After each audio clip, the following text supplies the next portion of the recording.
2013 stock car season kicks off today right here on Speed. Lucas Oil 200 for the ARCA Racing Series. As he comes through the tri-oval, green flag in the air. We're underway with 2013.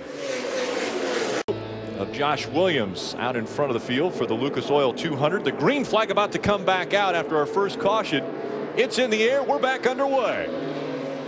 Again, Josh Williams out in front in the 0-2, and it looks as though problems coming up to speed on a few different drivers as they span out in that 42. But Gerhart trying to make the outside line work. He's got some help coming up behind him with John West Townley. Remember, Bola Mastis has Jeff Bodine up on the spotter stand. He's going to tell him, stay on the bottom of the racetrack. If those guys can pass you on the outside, fine. Stay on the bottom.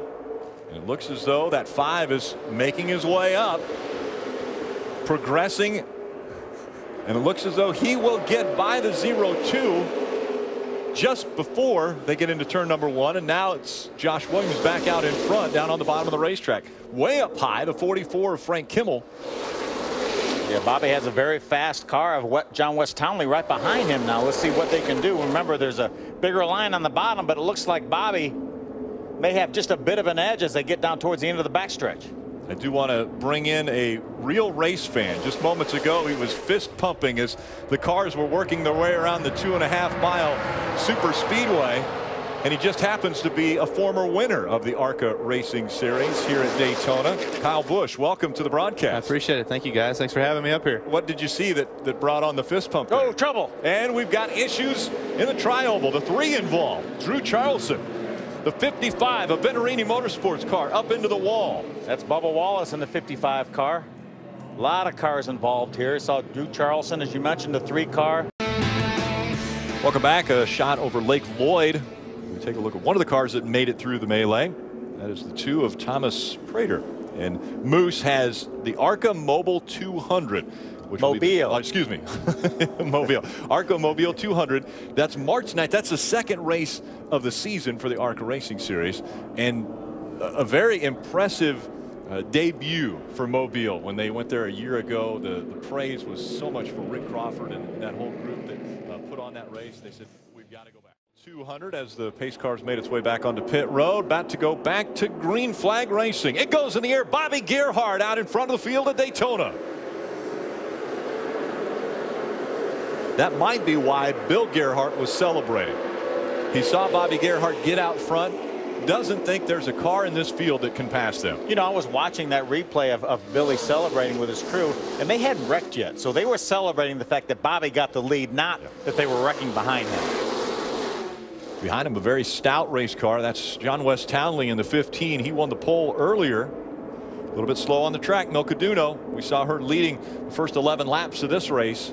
Yeah, one of the strong cars in the field, but very, very slow at the exit of turn number 2 as you see the field going now through 3 and 4. Venturini's got 4 cars in this race. Had. We're down to 1, I think. They had. And it's been their luck at this racetrack. No kidding. They had so much strong equipment. And we got to you're kind of throwing him under the bus early, aren't you? Green flag back in the air. Coming up to speed, Bobby Gerhart out in front. John West Townley running second. The slower lap car, the 17 of Chris Buescher on the inside. This might not be good for John West here. Yeah, I don't think Bobby Gerhart would mind Chris Buescher being behind him. Remember, 2 years ago, Chris Buescher followed Bobby Gerhart all the way to the checkered flag and finished second in his rookie year. Numerous young drivers, when you ask them if there's a strategy that they have coming into Daytona, they say, well, anywhere near Gerhart will be good. Jim Trado. And that is the plan. Gary Rill, the crew chief for Chris Buescher, came down just moments ago to talk to Bobby Gerhart under caution, said, we are going to stick with you. So watch that 17 suck up to the back of the 5. It was for first and second just 2 years ago. Now it's to help the 5, Bobby Gerhart, win number 9 with the 17 in a push, many laps down. See John West there, the yellow car in the middle of the racetrack, trying to figure out how to get back down to the bottom. Thomas Praytor, the 2 car right now on his inside. There's Chad Bolton, the 52, right behind Praytor. I tell you what, that 15 car is hanging really, really good on the top side with absolutely nobody there helping them. They're side by side, about 6 rows deep behind that top 3. The elusive Daytona win. It's been difficult for Frank Kimmel and probably one of the most star-studded resumes in the ARCA Racing Series. The transmission. The linkage got stuck and she was in third gear only, so they had to go to the garage and work on it. From what I can see, I think on scoring she's 5 laps down, so another disappointing day for one of the other Venturini cars. Yeah, 2 of them caught up in the earlier incident.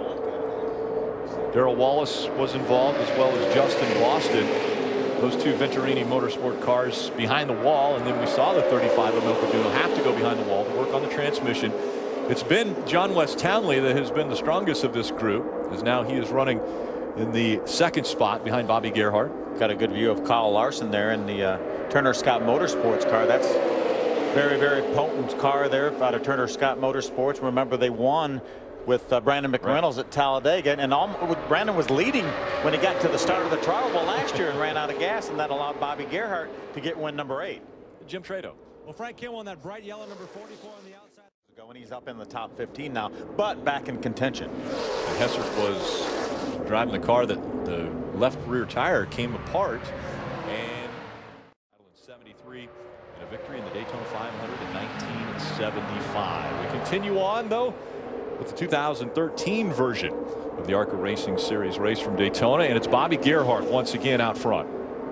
You know, this reminds me of the 3 car, the black number 3 car of Dale Earnhardt Sr. Whenever that car at Daytona was out front, everyone wanted to ride behind that 3 car. And I think Bobby Gerhart has the same thing going on right now with that black number 5 car. Incredible respect from all of his competitors. They all talk about, well, wherever Bobby is, we want to be near him, because obviously he's figured this place out. Bobby's the name you always think about when you come down to Daytona. I mean, he's the guy that's on top of everybody's list on trying to beat. And I just seen him down here. We did the photo out on the stage before the race started, and I said, so what are you going for today? The halfway point, we've got 36 laps to go. Kyle, is a driver that's following, say, Bobby Gerhart out there, what are you learning as far as at this point in time to try to figure out how to beat him? You're not really learning much, and the thing that you've got right now is you've got a lap car. So if I'm John West Townley, I've got a lap car in between myself, and you know the lap car, like we mentioned earlier, was a guy who followed Bobby and is going to stick with Bobby till the end of this deal. So, you know, the John West Townley guy needs to start talking to the guys behind him on what can we plan here, what can we do in order to get by. But if you look, there's only 1, 2, 3, 7, about 7 or 8 cars in the lead draft here, and then you've got a gap until you get back to the second pack. So you're kind of limited. You've got to figure something out. In that second pack that we were looking at with Frank Kimmel, they're now over 3.5 seconds behind our lead pack. So they need to stay in line and hope that that front pack starts maneuvering a little bit to try to catch them. Otherwise, they're going to just keep falling farther and farther behind. Yeah, they will. And like you said, I mean, if that front pack does get to racing a little bit, then you will see the gap shrink a little.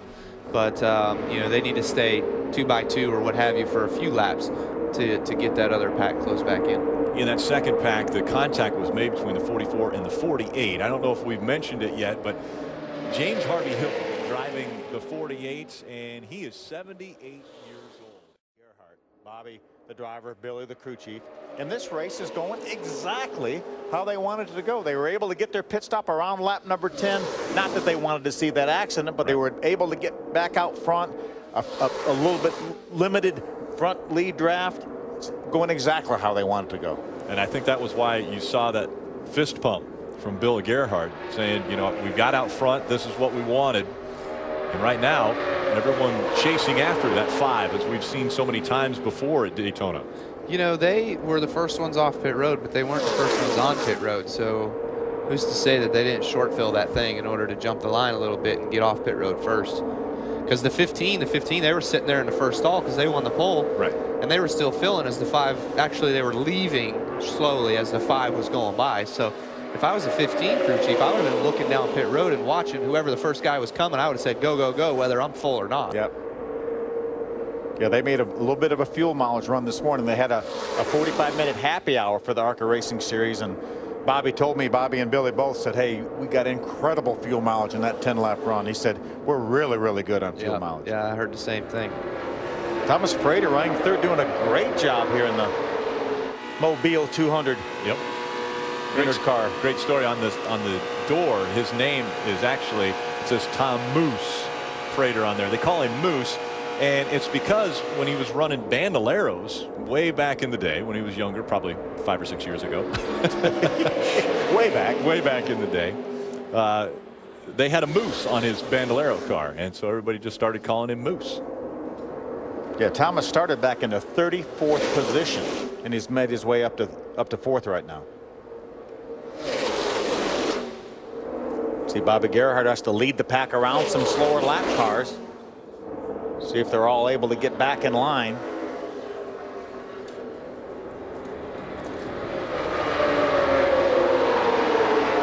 Kyle Larson was able to get by Thomas Praytor in that little mix-up with the lap cars, and it now looks like that Thomas Praytor now is in danger of possibly losing this draft. Can we talk about two separate packs trying to run in the second pack, trying to catch up to the first pack here? Looks as though they're closing the gap a little bit more now. That's Terry Jones in the 30 car. Terry right now is being shown a couple laps down. But you see Thomas Praytor and Brendan Newberry both line up behind Terry Jones to see if they can chase down that front pack, which is now down to 4 cars plus the lap car of Chris Buescher. Exciting news out of ARCA earlier today. They were able to announce the continuation of the relationship they have with Hoosier Tires. They will have a relationship all the way through 2015 with that group, and they've had a very strong bond between ARCA and Hoosier for quite a few years. Yeah, it goes back, I think, the exclusive tire supplier back into the 80s, so it's a tremendous relationship. That Mr. Newton of Hoosier Tire, we lost Mr. Newton in the last year, so it's a little bit bittersweet that he's not here to enjoy this race. But that relationship will continue again through 2015. Bobby Gerhart, John West Townley, Ricky Urgot, Kyle Larson, Tommy Praytor out front.